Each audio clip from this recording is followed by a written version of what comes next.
कैसे हैं आप सभी। आज की वीडियो में करने वाले हैं कक्षा 10 प्रश्नावली 1.1 का प्रश्न क्रमांक 4 और प्रश्न क्रमांक 4 है वेरी इंपोर्टेंट सवाल है। ये पेपर की दृष्टि से वेरी इंपोर्टेंट सवाल है। सवाल दिया गया है HCF 306 और 657 बराबर 9, यानी ये दो नंबर हैं, इन दोनों नंबर का जो HCF है वो 9 दिया गया है। फिर आगे बोला है कि इन दोनों नंबर का आप हमें LCM ज्ञात कीजिए।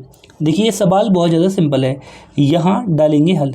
देखिए सबसे पहले यहाँ पर लिखेंगे दिया है, यानी जो जो क्वेश्चन अपन में दिया है वो अपन यहाँ पर लिख लेंगे।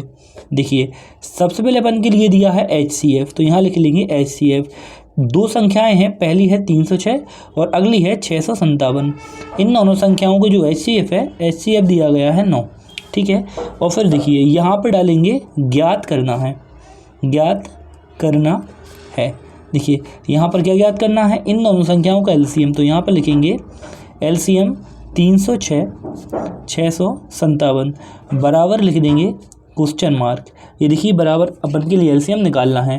अब देखिए इसके पहले वाले सवाल में देखिए, इसके पहले क्वेश्चन नंबर 2 में एक शर्त देखी हुई थी कि दो संख्याओं का गुणनफल बराबर HCF गुणा LCM, तो वही शर्त इस वाले सवाल में लगाना है। तो देखिए यहाँ पर चूकी का निशान लगाएंगे और यहाँ पर लिखेंगे दो संख्याओं का गुणनफल, दो संख्याओं का गुणनफल बराबर HCF गुणा LCM। चलिए अब देखिए आगे, देखिए यहाँ पर लिखा हुआ है दो संख्याओं का गुणनफल। अब देखिए वो जो दो संख्याएं हैं वो दो संख्याएं कौन कौन सी हैं, तो वो दो संख्याएं देखिए पहली है 306 और 657 अगली है। तो यहाँ पर लिखेंगे 306 और इनका बोल रहे हैं गुणनफल, तो यहाँ गुणा लगाएंगे और फिर बोला है 657, ठीक है, बराबर। जब दो संख्याओं का जो गुणनफल है वो काय के बराबर होता है, इन्हीं संख्याओं के HCF और LCM के गुणनफल के बराबर होता है।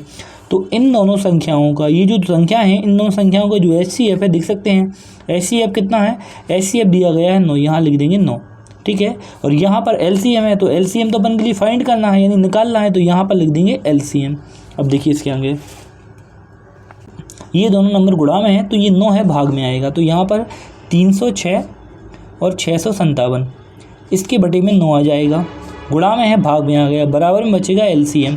अब देखिए ये 9 से ये 657 घट जाएगा। देखिए 9 7 63, ये 7 बार घटा 9 7 63, यहाँ बचेंगे 2 यहाँ पर आएंगे तो यहाँ हो जाएंगे 27, तो 3 बार में आएगा 9 तिया 27, तो यहाँ पर बचा 306 और यहाँ पर लिखा हुआ है 73 बराबर LCM। अब इन दोनों नंबर का आपस में गुणा कर लेंगे, तो जब गुणा करने पर जो भी आएगा वही अपना LCM हो जाएगा। चलिए साइड में यहाँ पर गुणा कर लेते हैं। 306 गुणा 73, 3 का गुणा 6 में करेंगे 18 आएगा, 18 की 8 हासिल आई 1, 3 का 0 में 0, तो यहाँ पर आएगा 1 और 3 तिरका हो जाएगा 9, यहाँ पर 7 करेंगे 6 में 7 6 42, 42 की 2 और हासिल आई 4, और 7 करेंगे 0 का 0 में तो आएगा यहाँ पर 4, और 7 गुणा 3 में करेंगे तो 7 तिया हो जाएगा 21। यहाँ पर इसको जोड़ लेंगे, देखिए 8 का 8 आएगा, 2 और 1 3 हो जाएगा, 9 और 4 13, 13 की 3 हासिल आई 1, 1 और 1 2, यहाँ पर आ जाएगा 2।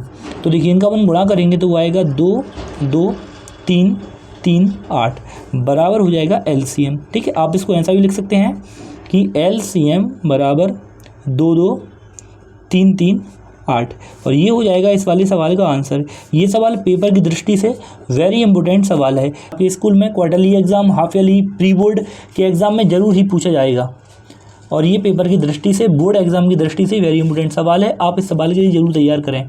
चलिए मिलते हैं नेक्स्ट वीडियो में, तब तक अपना ध्यान रखें। Thank you so much.